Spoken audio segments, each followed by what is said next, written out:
नहमदुहु व नुसल्ली अला रसूलिहिल करीम अम्मा बाद अस्सलामु अलैकुम रहमतुल्लाहि व बरकातुहू। प्यारे बच्चों, कैसे हैं आप सब? मेरी अल्लाह सुब्हानो तआला से ये दुआ है कि अल्लाह ताला आपको हमेशा हंसता और मुस्कुराता रखे। प्यारे बच्चों, आज मैं आपको आप सल्लल्लाहु अलैहि वसल्लम की ज़िंदगी का एक वाक़या बताऊंगी। ये वाक़या इसरा और मेराज कहलाता है। आपको पता है बच्चों, इसरा और मेराज किसे कहते हैं? इसरा से मुराद है रातों रात नबी करीम सल्लल्लाहु अलैहि वसल्लम का मक्का से बैतुल मुक़द्दस तशरीफ़ ले जाना, और मेराज से मुराद में है आलम बाला में तशरीफ़ ले जाना। प्यारे बच्चों, एक रात आप सल्लल्लाहु अलैहि वसल्लम मक्का में उम्मे हानी के घर सो रहे थे कि हज़रत जिब्राईल अलैहिस्सलाम आए। उन्होंने आपको उठाया और आपको मस्जिद हराम से बैतुल मुक़द्दस तक की सैर कराई। एक बुराक में बिठा कर लेकर गए। प्यारे बच्चों, आपको मालूम है बुराक किसे कहते हैं? बुराक एक गधे से बड़ा और खच्चर से छोटा जानवर है। इसके पर भी हैं, ये सफ़ेद रंग का है। आप सल्लल्लाहु अलैहि वसल्लम बुराक पर सवार होकर पलक झपकते ही मस्जिद हराम से बैतुल मुक़द्दस पहुँच गए। आप सल्लल्लाहु अलैहि वसल्लम ने वहाँ 2 रकात नमाज अदा किए। फिर हज़रत जिब्राईल अलैहिस्सलाम ने आप सल्लल्लाहु अलैहि वसल्लम के पास 3 बर्तन लाए। एक में शराब, दूसरे में दूध और तीसरे में शहद था। आप सल्लल्लाहु अलैहि वसल्लम ने दूध पसंद फरमाया। हज़रत जिब्राईल अलैहिस्सलाम ने कहा, आपने फितरत पाई, आपको भी हदायत नसीब हुई और आपकी उम्मत को भी। अगर आप शराब पसंद फरमाते तो आपकी उम्मत गुमराह हो जाती। हज़रत जिब्राईल अलैहिस्सलाम ने आप सल्लल्लाहु अलैहि वसल्लम को बैतुल मुक़द्दस से आसमान दुनिया तक ले गए। हज़रत जिब्राईल अलैहिस्सलाम ने दरवाज़ा खुलवाया, आपके लिए दरवाज़ा खोला गया। आपने क्या देखा? प्यारे बच्चों, वहाँ इंसानों के बाप हज़रत आदम अलैहिस्सलाम को देखा और उन्हें सलाम किया। उन्होंने आपके सलाम का जवाब दिया और मरहबा कहा और आपकी नबूवत का इकरार किया। प्यारे बच्चों, हज़रत आदम अलैहिस्सलाम के दाएं एक ग्रोह था। जब आप उन्हें देखते तो मुस्कुराते। ये सआदतमंदों की रूहें थीं। और उनके बाएं एक और ग्रोह था। जब आप उन्हें देखते तो रोते। ये बदबख्तों की रूहें थीं। फिर आपको दूसरे आसमान ले जाया गया। हज़रत जिब्राईल अलैहिस्सलाम ने दरवाज़ा खुलवाया, आपके लिए दरवाज़ा खोला गया, जहाँ आपने हज़रत याह्या बिन ज़िक्रिया और हज़रत ईसा बिन मरियम अलैहिस्सलाम को देखा। उन्हें सलाम किया, दोनों ने जवाब दिया, मर मरहबा कहा और आपकी नबूवत का इकरार किया। फिर तीसरे आसमान पर ले जाया गया, वहाँ आपने हज़रत यूसुफ अलैहिस्सलाम को देखा। आपने उन्हें सलाम किया, उन्होंने आपको जवाब दिया, मरहबा कहा और आपकी नबूवत का इकरार किया। फिर प्यारे बच्चों, आपको चौथे आसमान पर ले जाया गया, वहाँ हज़रत अदरीस अलैहिस्सलाम को देखा। उन्होंने सलाम किया, उन आपके इस्लाम का जवाब दिया, मरहबा कहा और आपकी नबूवत का इकरार किया। फिर प्यारे बच्चों, फिर आपको पाँचवें आसमान पर ले जाया गया, वहाँ आपने हारून अलैहिस्सलाम को देखा, इन्हें सलाम किया, उन्होंने सलाम का जवाब दिया, मरहबा कहा और आपकी नबूवत का इकरार किया। फिर आपको छठे आसमान पर ले जाया गया, वहाँ हज़रत मूसा बिन इमरान अलैहिस्सलाम से मुलाकात हुई, आपने उन्हें सलाम किया, उन्होंने आपको जवाब दिया, मरहबा कहा। फिर इसके बाद प्यारे बच्चों, आपको सातवें आसमान पर ले जाया गया, वहाँ आपकी मुलाकात हज़रत इब्राहीम अलैहिस्सलाम से हुई, आपने उन्हें सलाम किया, उन्होंने आपको जवाब दिया, मरहबा कर आपकी नबूवत का इकरार किया। प्यारे बच्चों, हज़रत इब्राहीम अलैहिस्सलाम अपनी पुश्त बैतुल मामूर पर लगाए हुए थे। प्यारे बच्चों, आपको मालूम है बैतुल मामूर किसे कहते हैं?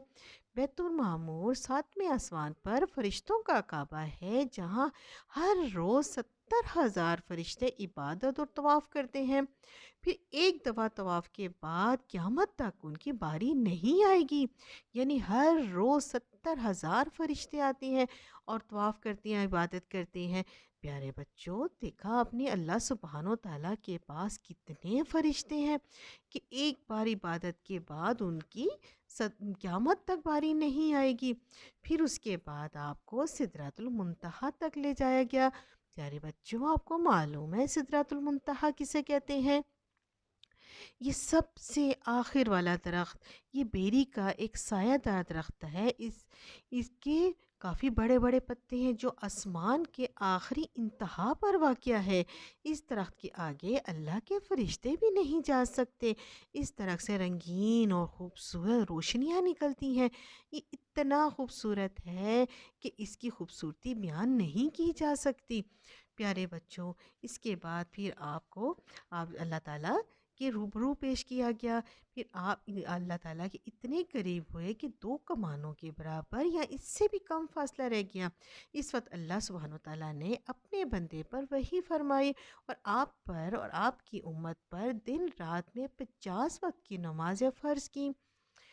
پھر آپ موسیٰ علیہ السلام کے قریب سے گزرے تو انہوں نے پوچھا، آپ کے رب نے آپ کو کس بات کا حکم دیا ہے؟ آپ صلی اللہ علیہ وسلم نے فرمایا 50 نمازوں کا۔ انہوں نے کہا، آپ کی امت اس کی طاقت نہیں رکھ سکتی، اپنے رب کے پاس واپس جائیں اور اسے کم کروائیں۔ آپ صلی اللہ علیہ وسلم نے حضرت جبرائیل علیہ السلام کی طرف دیکھا، انہوں نے اشارہ کیا ہاں۔ پھر آپ اللہ سبحانہ و تعالیٰ کے پاس گئے، 10 نمازیں کم کروائیں۔ پھر حضرت موسیٰ علیہ السلام کے پاس سے گزرے تو انہوں نے پوچھا تو آپ نے بتایا۔ پھر حضرت موسیٰ علیہ السلام نے کہا اس سے بھی کم کرواؤ، آپ کی امت نہیں پڑھ سکتی۔ یوں حضرت موسیٰ علیہ السلام اللہ سبحانہ و تعالیٰ کے درمیان آپ کی آمد و رفت جاری رہی، یہاں تک کہ اللہ تعالیٰ نے 5 نمازیں کر دیں۔ اس کے بعد پھر آپ حضرت موسیٰ علیہ السلام کے پاس سے گزرے، انہوں نے پھر جا کر پھر پوچھا، پھر کہا کم کرواؤ۔ تب آپ صلی اللہ علیہ وسلم نے کہا کہ اب مجھے شرم آ رہی ہے، میں اسی پر راضی ہوں۔ پیارے بچوں، دیکھا آپ نے، ہم یہاں 5 وقت کی نمازیں پڑھتے ہیں لیکن اللہ تعالیٰ ہمیں اس کا ثواب 50 نمازوں کا دیتے ہیں۔ اس کے بعد پھر آپ کو جنت دوزخ کی سیر کرائی، جنت دوزخ دکھائی گئی۔ پھر آپ کو واپس بیت المقدس پہنچایا گیا۔ پھر جب آپ کی آنکھ کھلی، صبح کے ٹائم آپ کی آنکھ کھلی تو یہ واقعہ جو اسراء اور معراج کہلاتا ہے، کیونکہ یہ ایک معجزہ تھا۔ جب آپ صلی اللہ علیہ وسلم نے یہ واقعہ مکہ کے لوگوں کو بتایا تو انہوں نے ماننے سے انکار کر دیا۔ کافر آپ پر ہنسنے لگے، ان کو تو ایک اور موقع مل گیا ہنسنے کا، کہیں انہیں تالیاں بجائیں۔ لیکن آپ کے ساتھی اور آپ کے صحابہ کرام نے اس بات کا یقین کیا کہ واقعی آپ سچ کہہ رہے ہیں۔ لیکن کچھ لوگ بھاگ کر حضرت ابو بکر کے پاس آئے اور ان سے آپ سارے واقعہ کے بارے میں بتایا تو حضرت ابو بکر نے کہا کہ آپ صلی اللہ علیہ وسلم نے کہا تو سچ کہا ہوگا۔ تو اس پر لوگوں نے کہا کہ آپ تصدیق کرتے ہو؟ تو حضرت ابو بکر نے کہا ہاں، آپ صلی اللہ علیہ وسلم نے سچ کہا ہے۔ اس پر حضرت ابو بکر کو صدیق کا لقب خطاب دیا گیا، جس کا مطلب ہے سچ بات کی تصدیق کرنے والا۔ پیارے بچوں، اسرا کے صبح حضرت جبرائیل علیہ السلام تشریف لائے اور رسول اللہ صلی اللہ علیہ وسلم کو 5 نمازوں کی کیفیت، ان کے اوقات سکھائے۔ پیارے بچوں، اس سے پہلے نماز صرف 2 رکعت صبح اور 2 رکعت شام کو پڑھی جاتی تھی۔ پیارے بچوں، اب ملیں گے نئی قسط کے ساتھ، جب تک کے لیے اجازت، اللہ حافظ۔